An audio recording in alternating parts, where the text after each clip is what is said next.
Kunja Bihari. Jaya Kunja Bihari. Jaya Gopi Janavallabha Girvaradari.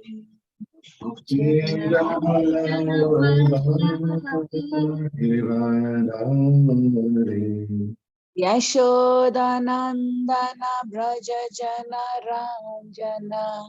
Yashodandana Braja Jana Ranjana.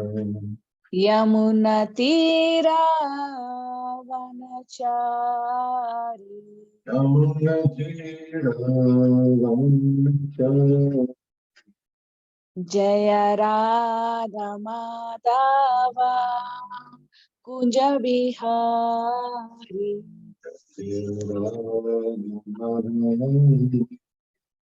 Kunja Bihari. Hare Krishna, Hare Krishna, Krishna Krishna, Hare Hare, Hare Rama, Hare Rama, Rama Rama, Hare Hare. Hare Krishna, Krishna Krishna, Hare Hare, Hare Rama, Hare Rama, Rama Rama, Hare Hare. Hare Krishna, Hare Krishna, Krishna Krishna, Hare Hare, Hare Rama, Hare Rama, Rama Rama, Hare Hare. Hare Krishna, Hare Krishna, Krishna Krishna, Hare Hare, Hare Rama, Hare Rama, Rama Rama, Hare Hare. Hare Krishna, Hare Krishna, Krishna Krishna, Hare Hare, Hare Rama, Hare Rama, Rama Rama, Hare Hare. Hare Krishna, Krishna, Hare Hare Krishna, Krishna, Krishna Krishna, Hare Hare, Hare Rama, Hare Rama, Rama Rama, Hare Hare. Hare Krishna. Please accept my humble obeisances, Prabhuji's. Hare Krishna. Thank you very much, Soni Mataji, for leading us with the Kirtan. We can now move on to, so we are reading the Srimad Bhagavatam. We are on Canto 1, Chapter 9, and the text for today is text 39. Chapter 9 is titled The Passing Away of Bhishma Dev.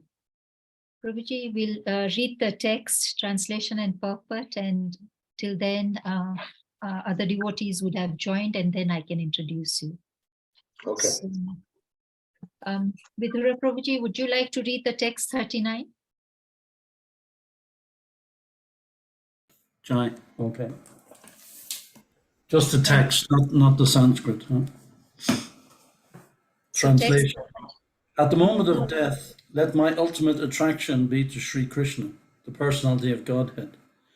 I concentrate my mind upon the chariot driver of Arjuna, who stood with a whip in his right hand and a bridle rope in his left, who was very careful to give protection to Arjuna's chariot by all means. Those who saw him on the battlefield of Kurukshetra attained their original forms after death. Hare Krishna. Thank you very much, Prabhuji, for reading the translation. I'd go on to reading the purport. Purport by Srila Prabhupada. Srila Prabhupada ki Jai. A pure devotee of the Lord constantly sees the presence of the Lord within himself because of being transcendently related by loving service. Such a pure devotee cannot forget the Lord for a moment. This is called trance. The mystic yogi tries to concentrate upon the super soul by controlling the senses from all other engagements, and thus he ultimately attains samadhi. A devotee must easily attain samadhi or trance by constantly remembering the Lord's personal feature along with his holy name, fame, pastimes, etc. Therefore, the concentrations of mystic yogi and that of a devotee are not on the same level.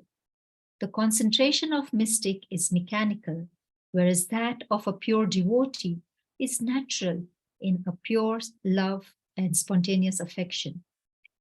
Bhishma Dev was a pure devotee, and as a military marshal, he constantly remembered the battlefield feature of the Lord as Parthasarthi, the chariot driver of Arjuna.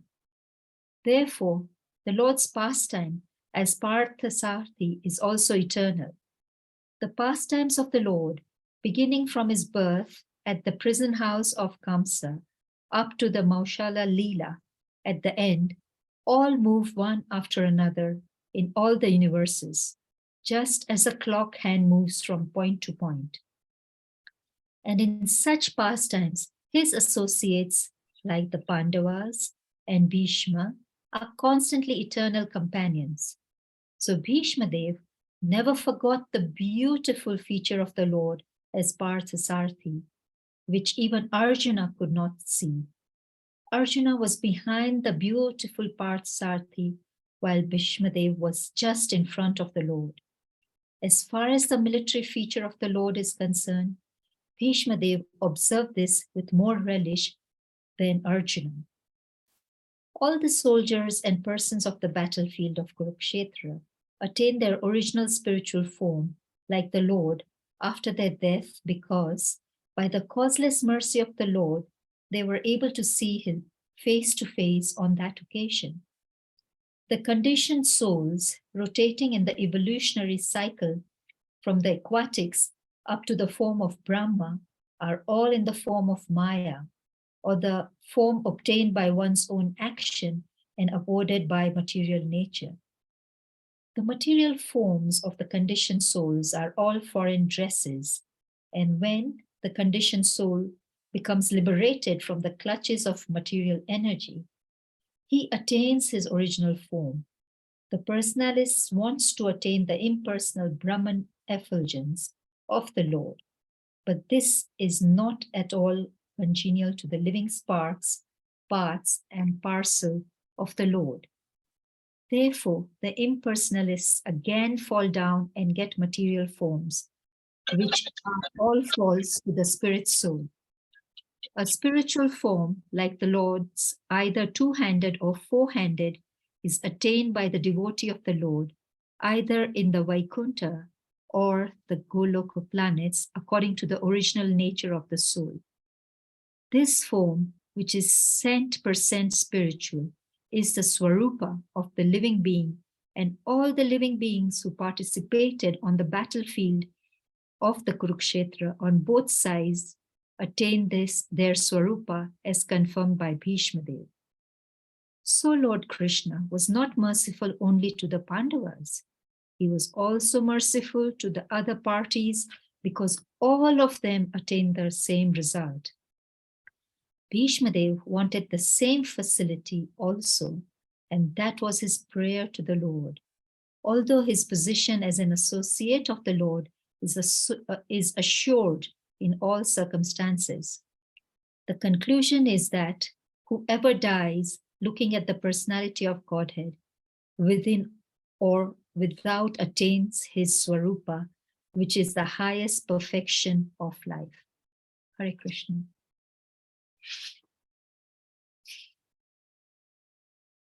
Thank you, Vidura Prabhuji, for reading the translation. We've read the purport. We now move on to the Mangla Charan. Shobha Mataji, are you able to do the Mangla Charan for us today? Hare Krishna. Yes, Hare Krishna, Prabhu, Hare Krishna. Everybody, my humble obeisances to Prabhuji and all the devotees. Yes, I can do the Mangla Charan, Mataji. Thank you. अज्ञानतिमिरान्धस्य ज्ञानाञ्जनशलाकया चक्षुरुन्मिलितं येन तस्मै श्रीगुरुवे नमः। श्रीचैतन्यमनोभीष्टं स्थापितं येन भूतले स्वयं रूपः कदा मह्यं ददाति स्वपदान्तिकम्। वन्देऽहं श्रीगुरोः श्रीयुतपदकमलं श्रीगुरुं वैष्णवांश्च श्रीरूपं साग्रजातं सहगणा रघुनाथान्वितं तं सजीवम् साद्वैतं सावधूतं परिजनासहितं कृष्णचैतन्यदेवम् श्रीराधा कृष्णपादात् सहगणा ललिता श्रीविशाखान्वितांश्च हे कृष्णा करुणा सिन्धु दीनबन्धु जगत्पते गोपेश गोपिका कान्त राधाकान्त नमोस्तुते तप्त काञ्चन गौराङ्गी राधे वृन्दावनेश्वरी वृषभानुसुते देवी प्रणमामि हरिप्रिये वाञ्छाकल्पतरुभ्यश्च कृपा सिन्धुभ्य एव च पतितानां पावनेभ्यो वैष्णवेभ्यो नमो नमः।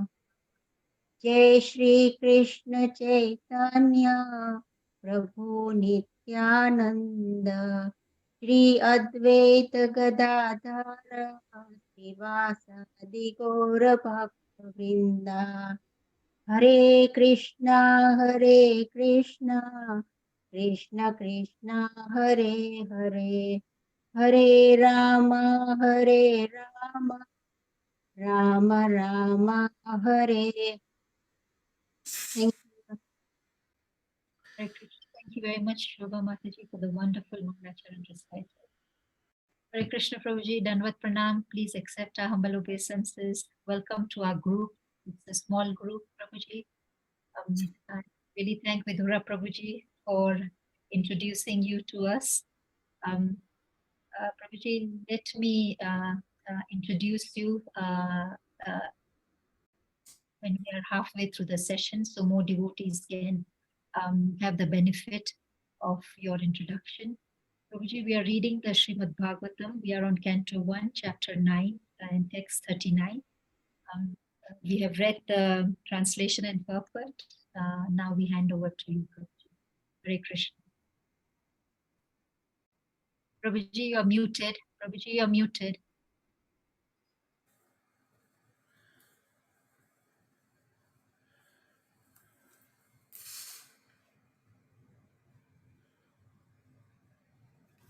We can't hear you.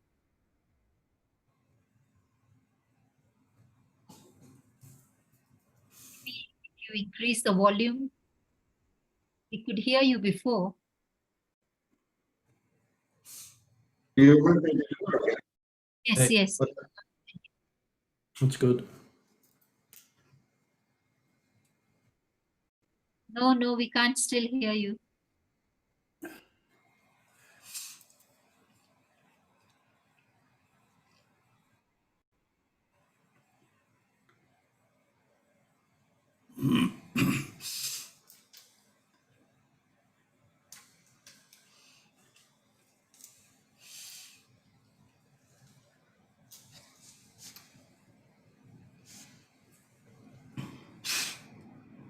Hare Krishna Prabhuji, we can't hear you still.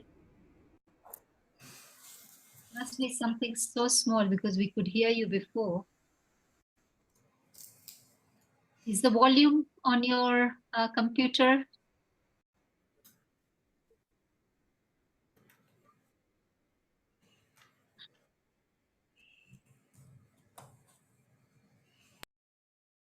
Come.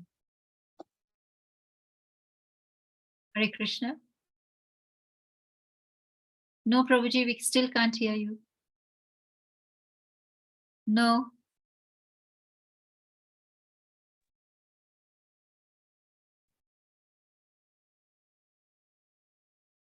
Prabhuji, do you want to sign out and sign in again, probably?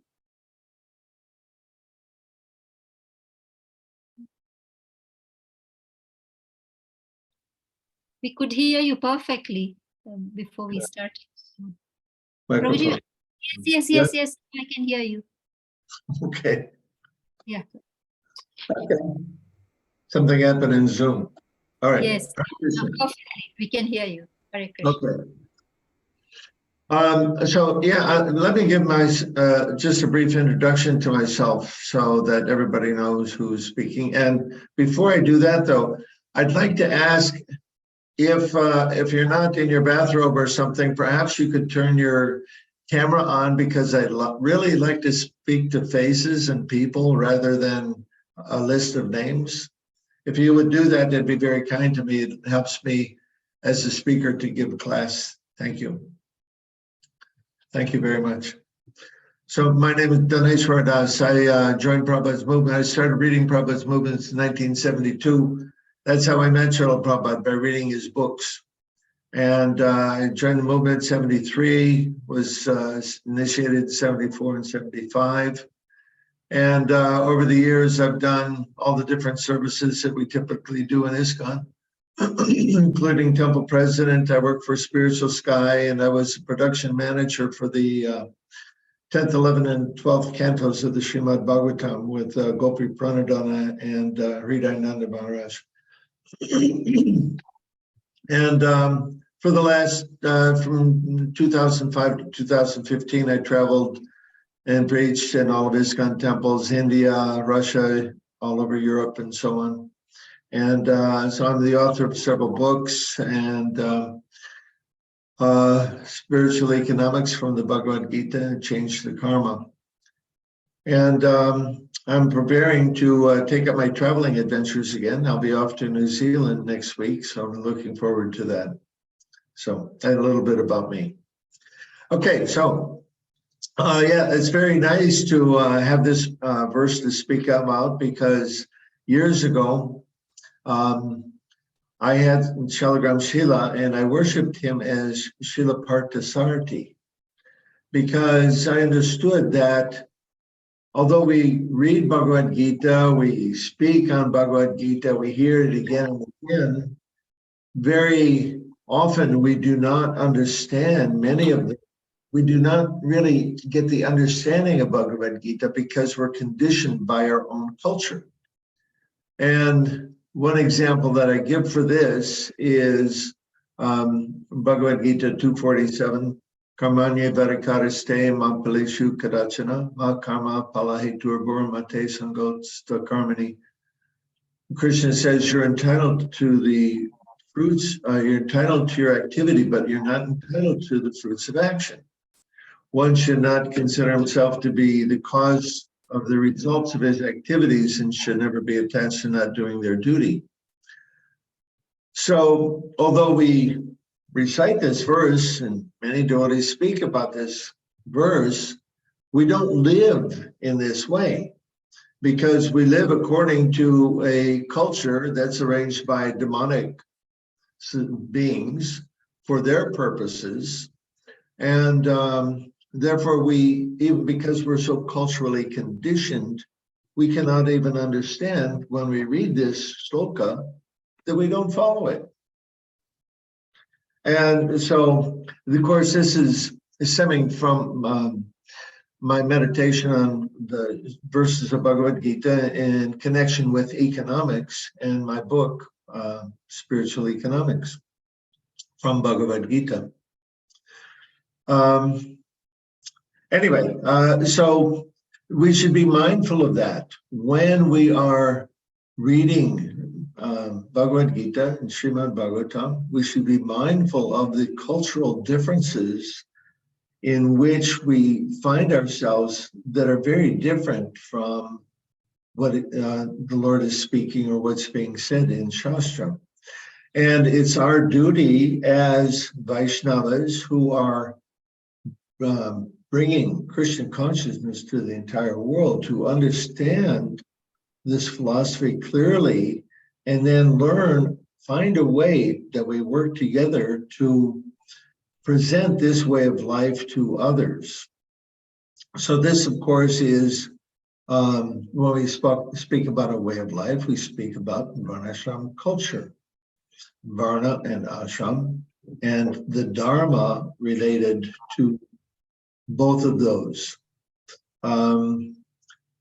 Modern society, practically, there is no Dharma, right? And we can see that, or if there's a Dharma, because, you know, what is the society created by demons? Their Dharma is just to enjoy without any restriction. That's their idea. So anyway, we should be mindful of that.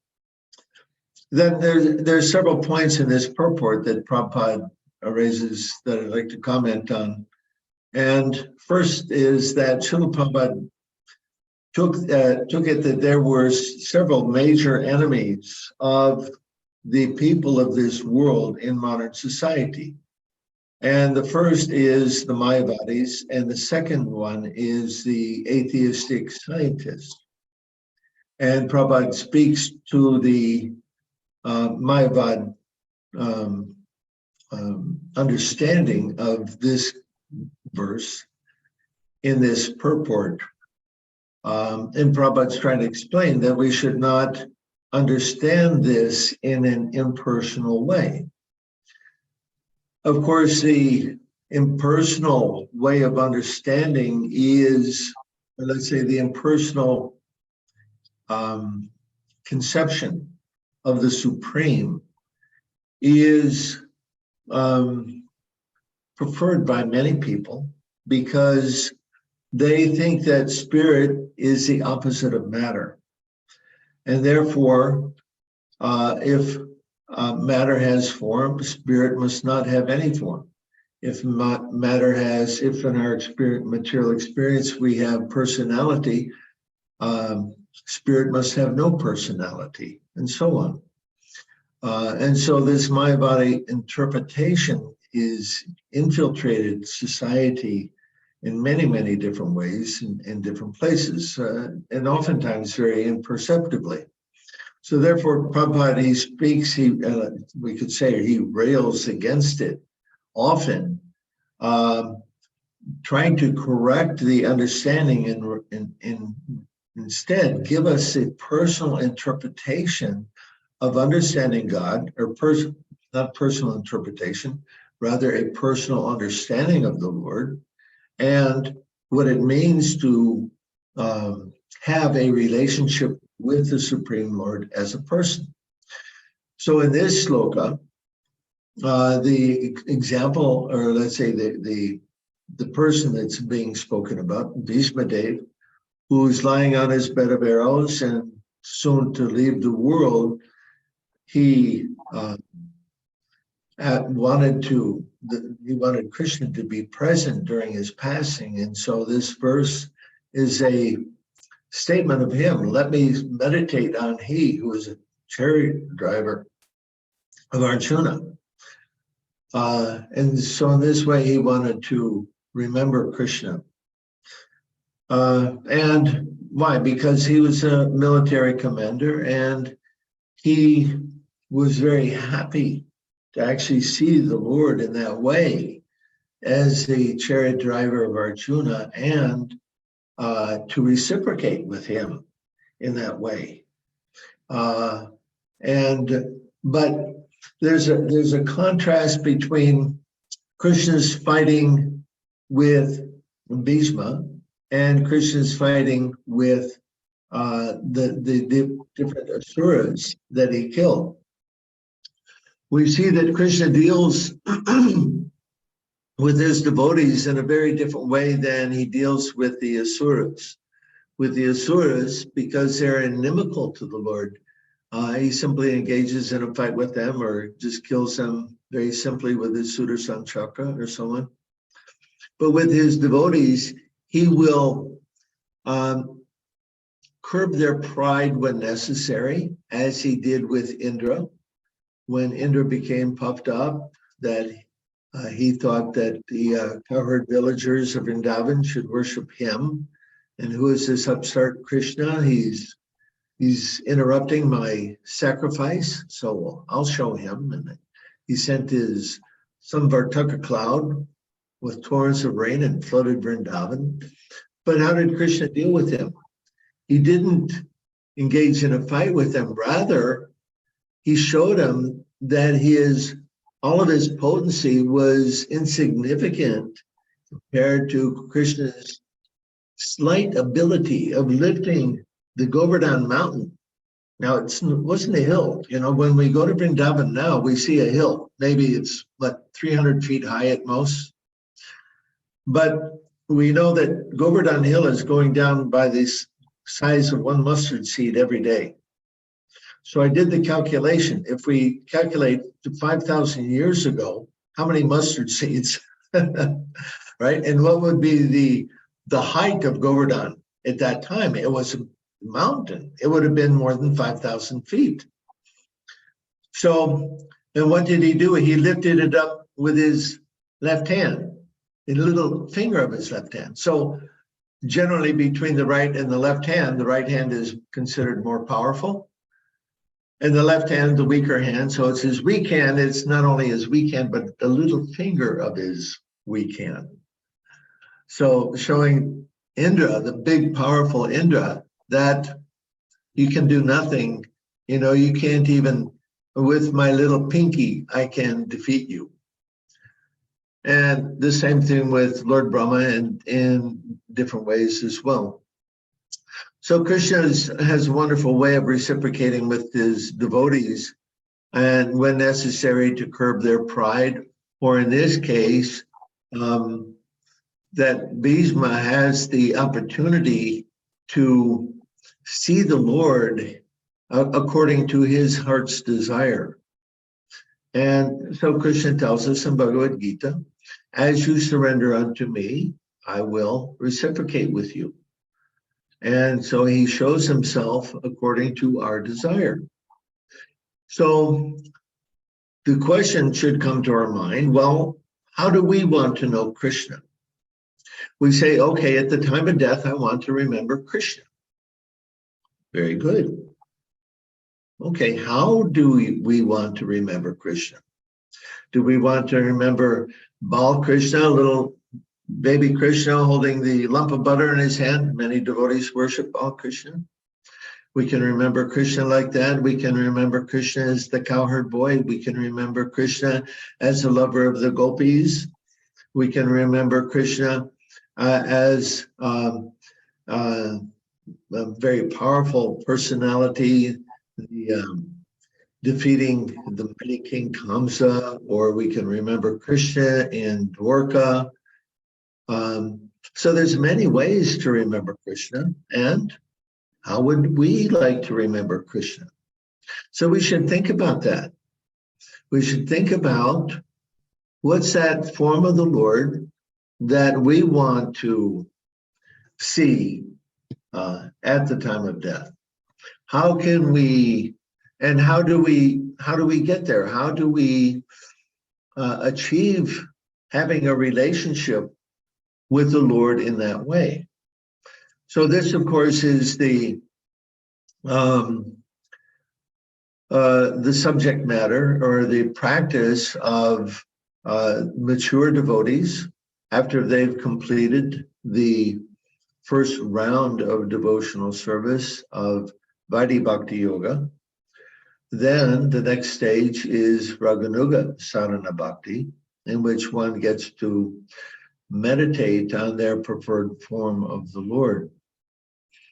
So, so we should think about that and how we want to see and reciprocate with the Lord.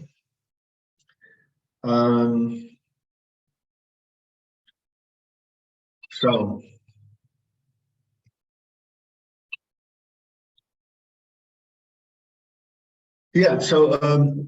Krishna, Prabhupada pointing out here that everyone who was present on the battlefield of Kurukshetra was able to see the original form of the Lord, and therefore at the time of their death, they were able to see him, to attain his relationship with him in liberated state. So how do we get to see Krishna? How do we do that? And the process really is quite simple. And as Prabhupada explains, it's very easy for the devotee, although it's difficult for the impersonalist to try to see the Lord. They have to, artificially perform austerities. The devotees, they don't do austerity. Rather, their austerity is simply serving the Lord in a mood of loving devotion. And so by that process of hearing, chanting, remembering, serving, and so on, by that process, we become purified. We purify the senses with the positive acts of devotion, right? Senses, the mind, and intelligence are the sitting places of lust. All three of them need to be purified. We purify this senses with positive activities of devotion, engaging our senses in the Lord's service. We purify our intelligence by hearing Srimad Bhagavad Gita and Srimad Bhagavatam and discussing these scriptures with the devotees. And we purify our mind by meditation. And we have a process of meditation that is often overlooked by devotees because they're not understanding that properly. Meena, I think you need to mute your microphone. Thank you.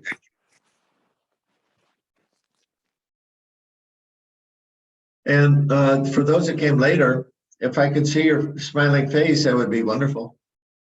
Then I could see who I'm speaking to, would be great. It gives me a sense of relationship, who I'm interacting with.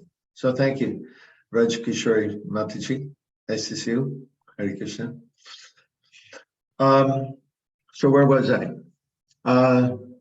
Purifying the intelligence. Oh yeah, so we purify the mind. How do we purify the mind? We have to engage the mind in focusing or meditating on the Lord. And what's our meditation? Who can say? Anybody? Raise your hand. Speak up. Just shout it out. Yes, Kirtika. Chanting of the holy name. Okay, that's good. But more specifically, please.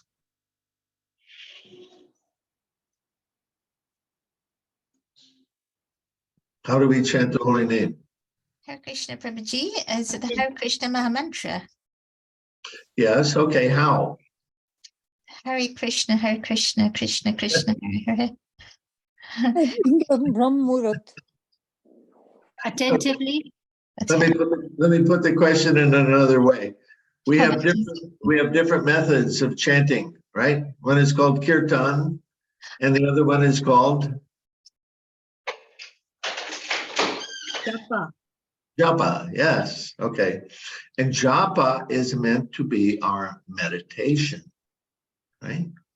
It's the time when we focus the mind on the sound of Krishna's name, and that way we purify the mind, right? Senses, mind, and intelligence are the sitting places of lust. We have to purify the mind by connecting the mind, making the mind hear Krishna's wonderful name. So we all know that in the beginning, this is very difficult, right? Even Arjuna complained to Krishna, can't control the mind. It's easier to control the wind than to control the mind. But what's Krishna's reply? He says it is possible by constant practice and by detachment. And I want to make a note here that in the abridged Bhagavad Gita or the edited Bhagavad Gita, the word constant has been taken out, but it's a very important word. Constant practice. So when we practice our japa, and I'd encourage you to think of your japa in that way as a practice, now it is time for me to practice focusing my mind on Krishna's name. And many people say, well, it's very difficult. Yes, meditation is difficult. I remember before,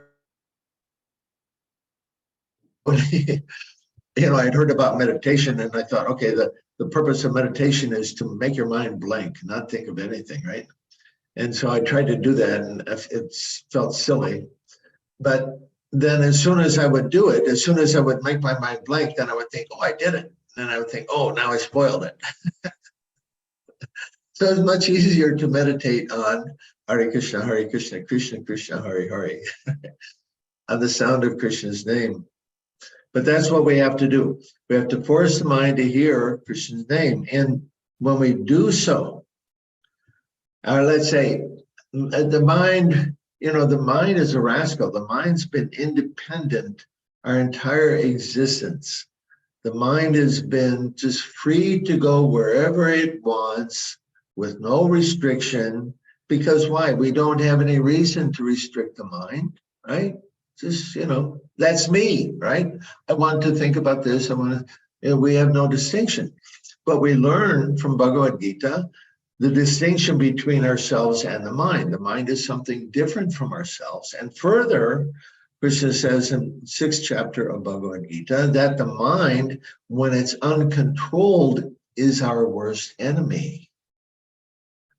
Now, we have to be very careful that we do not let our worst enemy control us, because there's many stories in Bhagavad Gita that the mind will take us to hell, right? Particularly this story, I think it's the Avanti Brahman in the 11th canto of the Srimad Bhagavatam.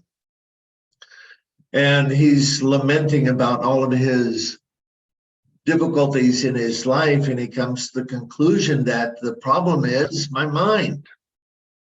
And there's, of course, other stories as well, but that's the first one that pops out. The mind. Also, Rishabdev in the fifth canto of the Bhagavatam, Rishabdev is explaining that the mind is the enemy and the mind will drag us to hell. Therefore, we have to learn how to control the mind.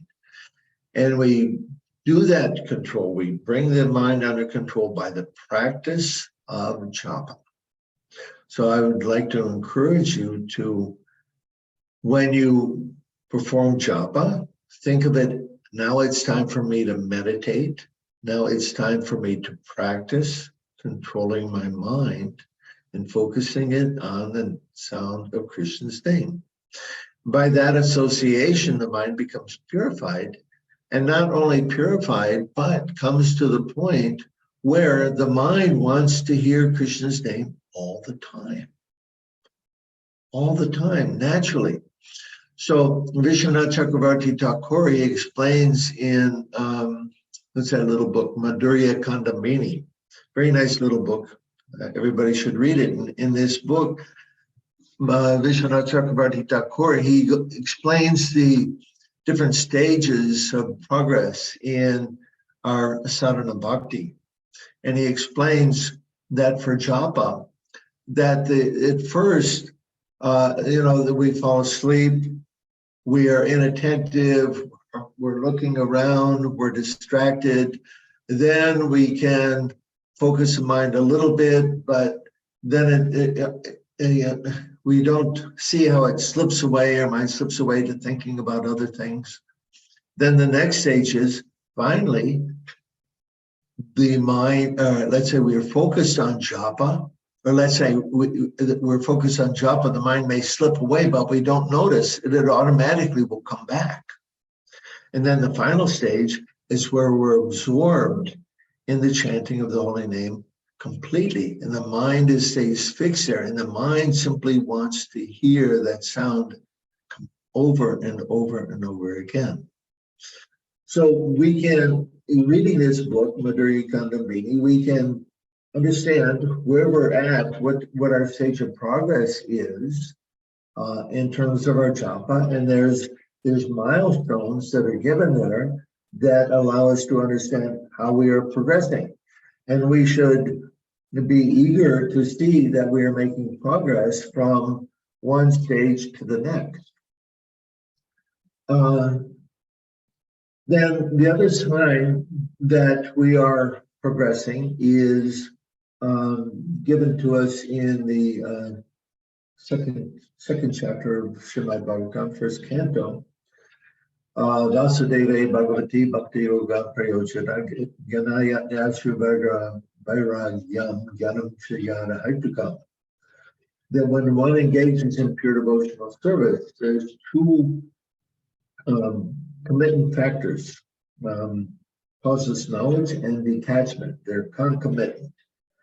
That is, they appear without any extraneous effort. And we should see that developing in our person as well.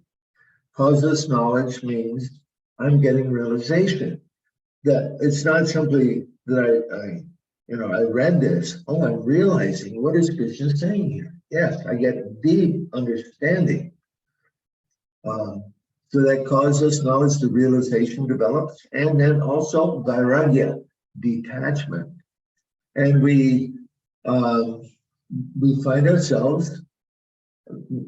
We see in our person that the things that we were formerly attracted to, that they're no longer of any interest to us.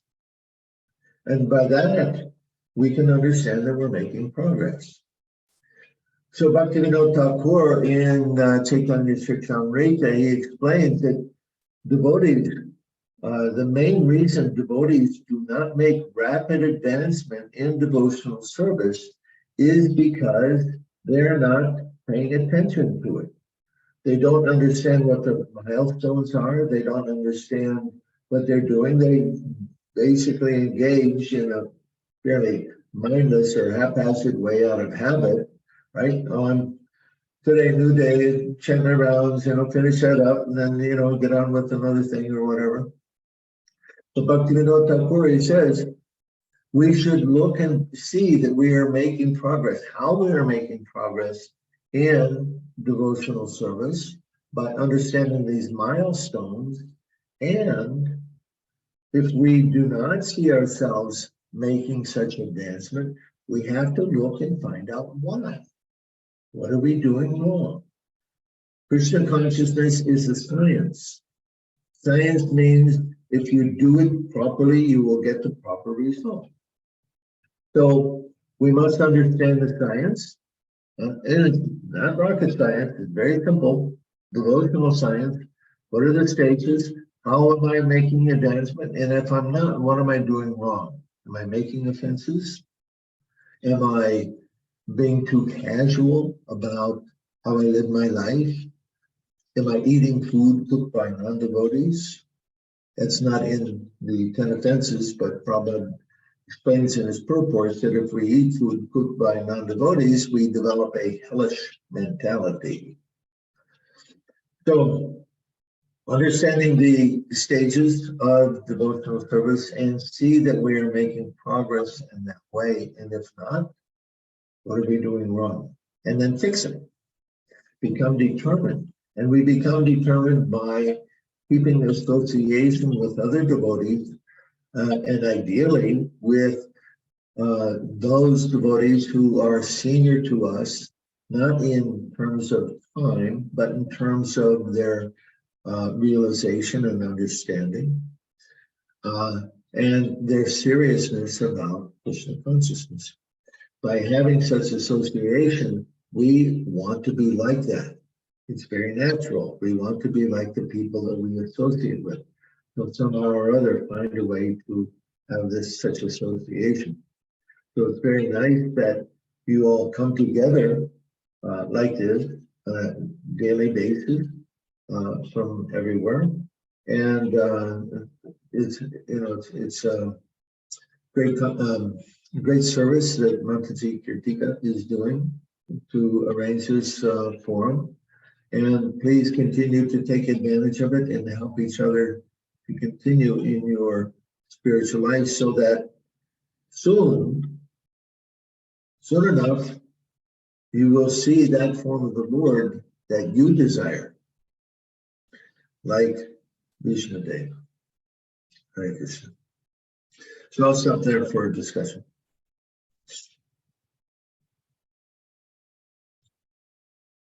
Kirtika, you were taking notes. You were very busy taking notes. Prabhuji, yes, I do, because that's the only way I remember. So otherwise, as you discuss, the mind goes away. So you are now training it to write down and keep it engaged. I mean, that's the only way I know, Prabhuji. So forgive me if I'm doing something wrong. No, not at all. No, I was appreciating that.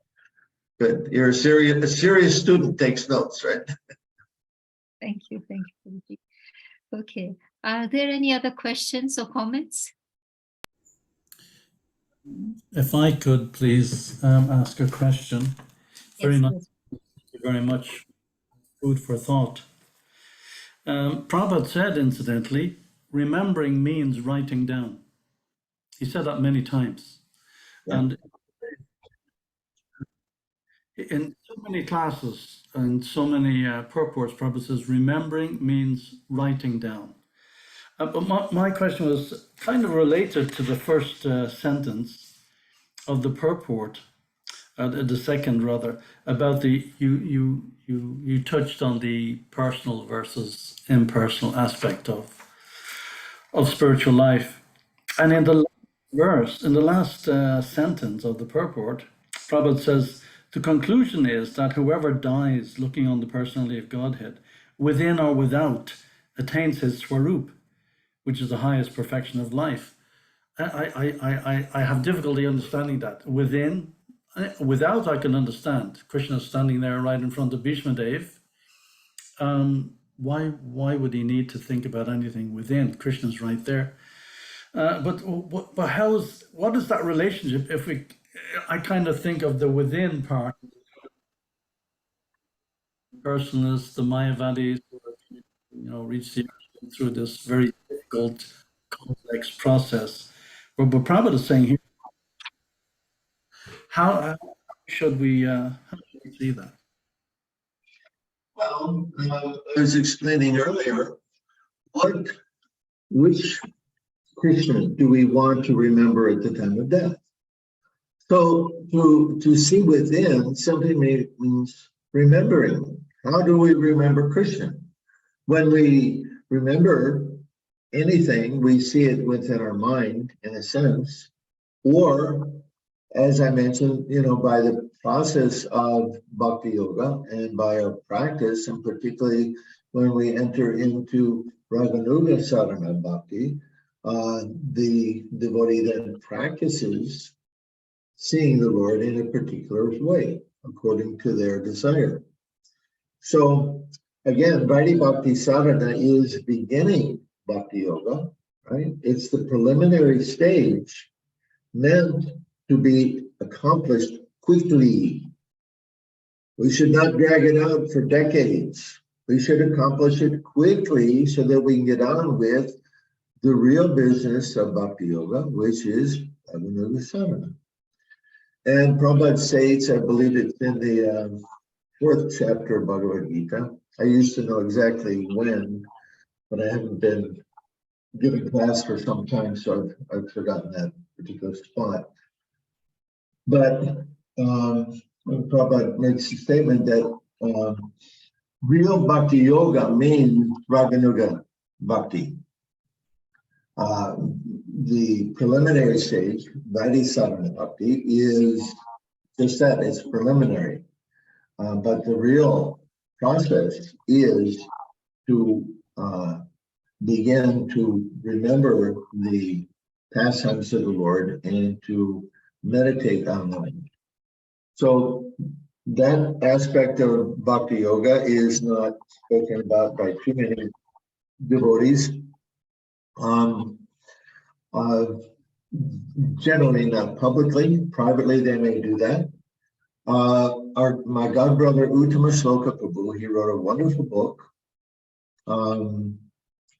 called Understanding and Realization of Your Eternal Spiritual Identity. Indra Prabhu, the last time I saw him, in 2 weeks before he left this world. I used to cultivate a relationship with him. Whenever I would go to Kritika, maybe you could mute. I don't know what's causing this feedback. Do you hear that feedback? Can you hear it? Or is it just coming on my side? No? Prabhuji, Yes? we are okay. We are fine. We can hear you properly. There's no Okay, feedback. I hear a little feedback, so everybody mute. Kritika, please mute, okay? Vidura.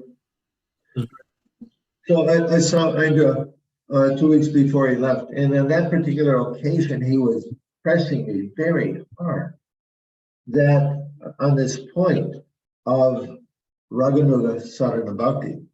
And I wrote about that. I turned after a bit.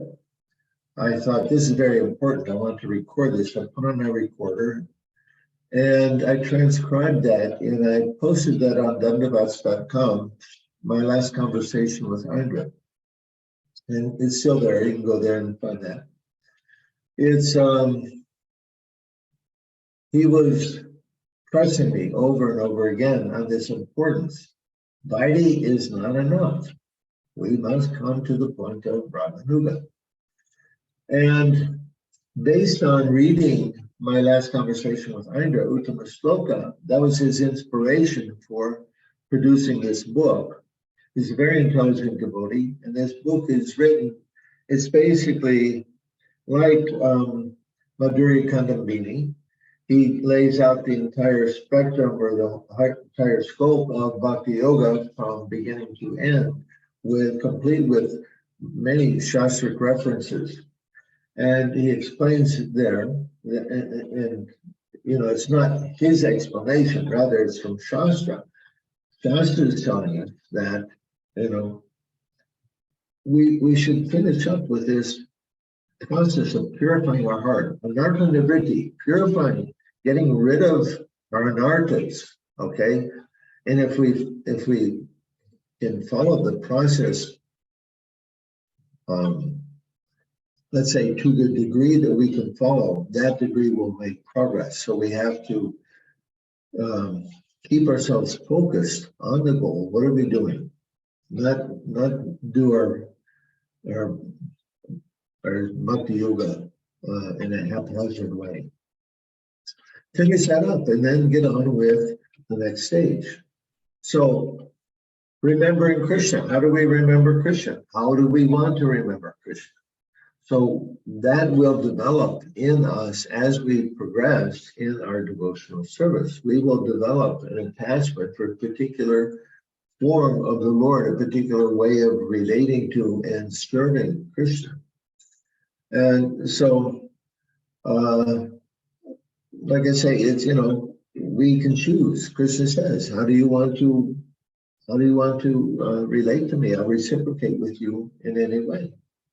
So you want to be my mother, my father? Okay. You want to be my boyfriend, girlfriend? Wonderful. You know, you want to be my servant? Wonderful. So it's up to us. And we find that out by engaging ourselves seriously in the process. And as we go through the process, this automatically develops. I hope that satisfies your question, Vidura Prabhu. Thank you very much.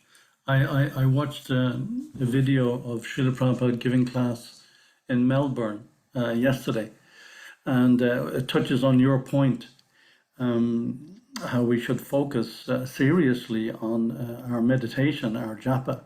One member of the audience was a bit rough, and they were a little aggressive, but Prabhupada was able to handle them quite easily. But one of them at the end, the last question, he said he was kind of a little more gentle. He said, what about at the end of this lifetime?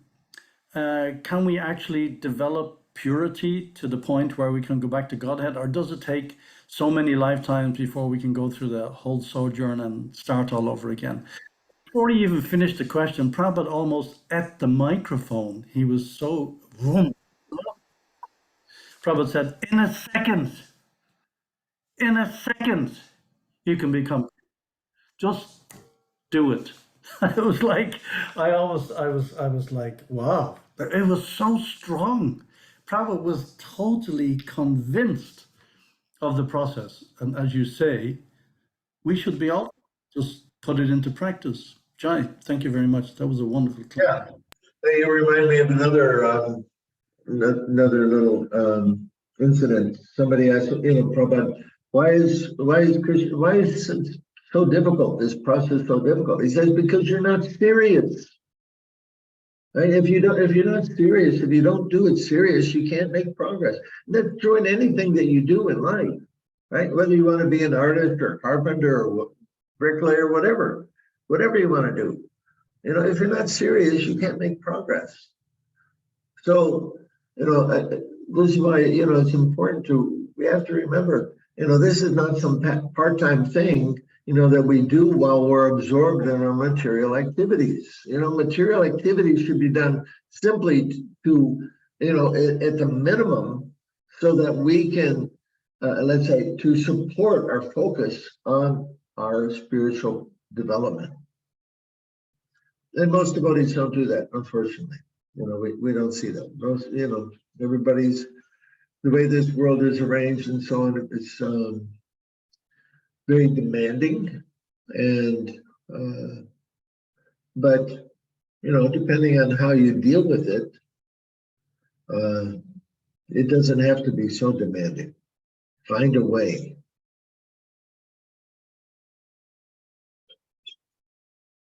Okay, please ask a question. I want to hear questions. Yes, Hare Krishna Prabhu, Dhaneshvar Pranam, please accept my humble obeisances.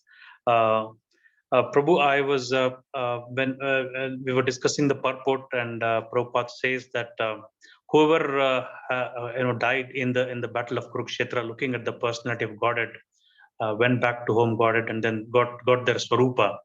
And like Duryodhana also died in the battlefield. So like what how do we explain that? He was constantly against Krishna, and then he was not a devotee of Krishna, but still was able to attain the feat so easily.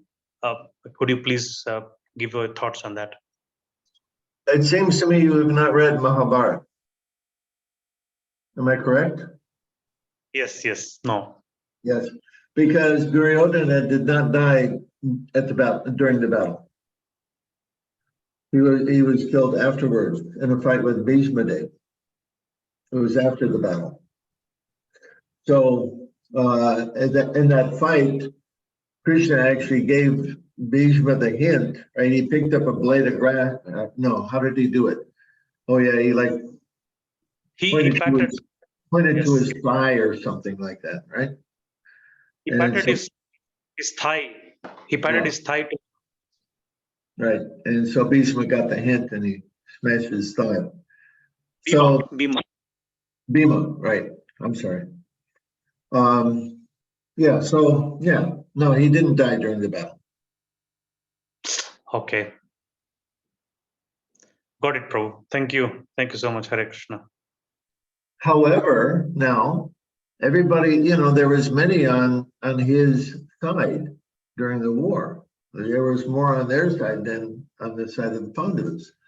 Were they all inimical? Well, Krishna, he tells us right in the beginning of Bhagavad Gita, yada hi dharmasya glanir bhavati bharata, bhutanama dharmasya glanir bhavati bharata, right?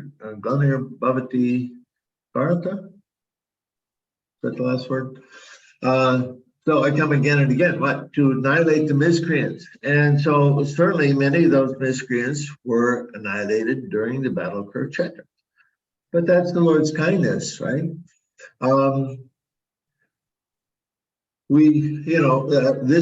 was a little surprised actually in reading this purport that they got their Swarup, because oftentimes the demons that Krishna was killing, they just achieved liberation into Brahman. But here they got Swarup, which means personal spiritual form. So that was Krishna's very great kindness.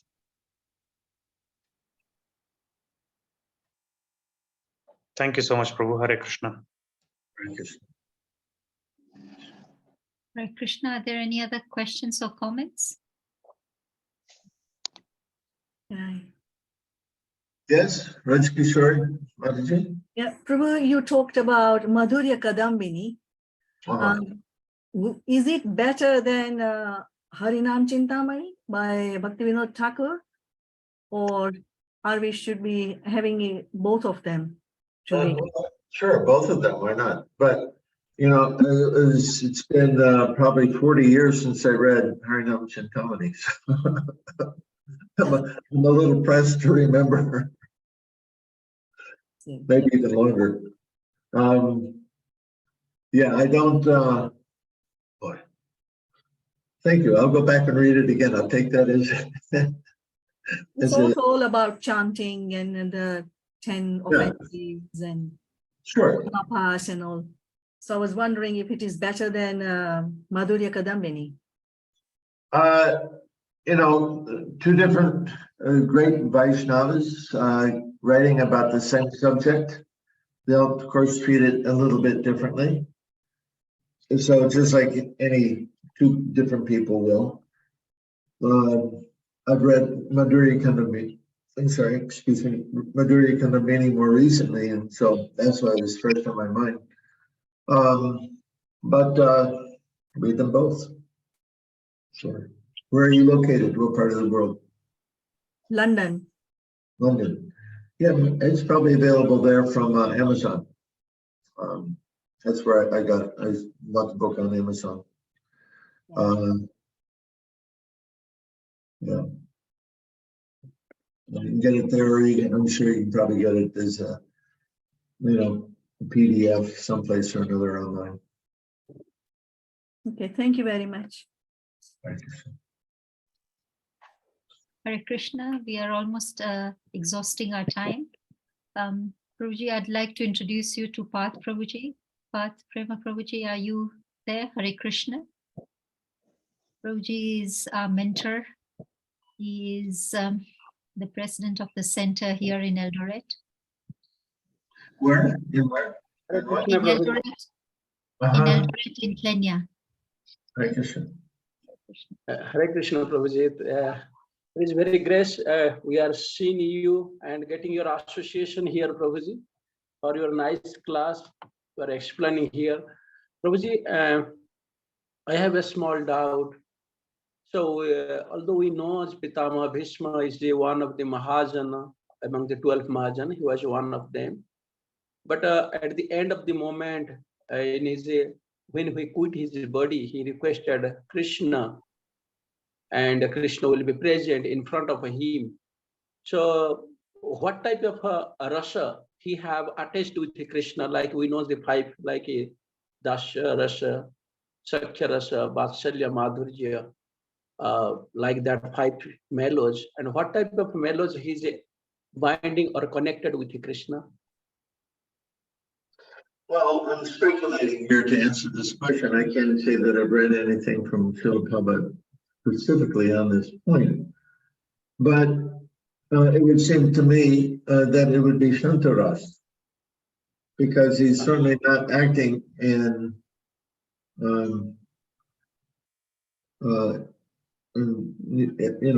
maybe as, I don't know, could be as a friend in some way, right? It's speculation on my part, but why is that important to categorize it like that? Okay, Prabhuji. Why do you feel it necessary to categorize it like that?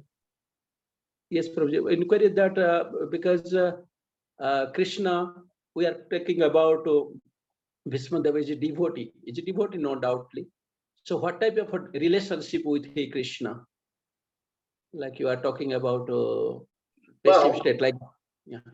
It's stated there, I want to see Krishna, in his form as a charioteer, fighting me. I mean, that was a blissful moment for him when Krishna was approaching him with the chariot wheel.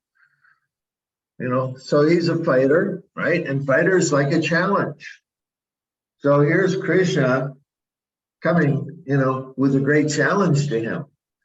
It was a blissful moment for him. Not for everybody, but fighters are like that. That's what it seems to me. Again, I can only speculate about this, but we read, that's what we're reading in these verses that Bhishma was saying, I want to see Krishna like this. That's how I want to remember him. So he was serving, that was his service to Krishna in some way, like that. Yes, Prabhuji. Thank you, Prabhuji. Yes. It's not that, as Krishna, again, as we approach Krishna, he'll surrender. So, how do you want to approach Krishna? There's positive ways. We don't want to be an enemy of Krishna. That's not positive devotional service, but in a positive way in terms of fighting, wonderful example is Bhishma. Sorry, that's all I can say about that. Thank you, Prabhuji. Yes, Hare Krishna. Okay. Thank you, Prabhuji. Once again, you are giving your time. We are so grateful to you for your nice lecture and wonderful answers. So, like Kirtika Mataji already told, we are in a small town in Kenya, in East Africa, and we have a new center here. Last 3 years, we have established a center, and there are so many progressive devotees, and our Harinam is going on. Students preaching program also going on very nicely. Food for Life is going on, house program and university program. So many things, activities are going on here. Although it is very small, it is very vibrant. And I saw, I get some pictures from Kenya, from the Dura and from Mother Priti Lakshana. And, it's so nice. There's pictures, last pictures I saw. It's so nice that there are many African devotees coming and participating. And that's what Prabhupada wanted. Prabhupada was, sent Brahmananda to Africa, but Brahmananda was, basically preaching to those of Indian body. Prabhupada said, no, I want you to preach to the local people. So I hope you do that. Okay, you're all from Indian heritage, but we all have to, right? You're in that local area, so you have to reach out to the local people. And it was so nice to see. What temple was that, Vidura? That Priti Lakshana, she sent all those pictures from Tulsi was there and so many African devotees. yes, Prabhuji, we have African devotee, like 5 devotees in residence, 5 devotees. They are staying in temple. And one of the pujari also African. We have no Indian pujari, African pujari. Okay. And also, yes, and also some students, like 20, 25 students are coming from different universities. Oh, very good. Wonderful. They're coming, twice in a week.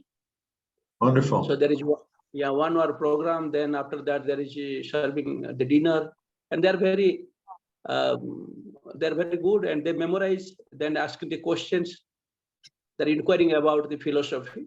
They're eager to learn. Yes, Vidura took me to Uganda one time, and I hope once again he'll take me to Kenya. Yes, Prabhuji. Vidura Prabhuji will assist. Okay, thank you very much for your association. Please meditate on your japa carefully, okay, and every day hear Bhagavad Gita, Srimad Bhagavatam. Srila Prabhupada ki jai. So I request all the devotee, please unmute yourself and chant Hare Krishna mantra for glorification of His Grace, Dhaneshvar Prabhuji. Please join. Hare Krishna, Hare Krishna, Krishna Krishna, Hare Rama, Hare Vancha kalpa tarurvya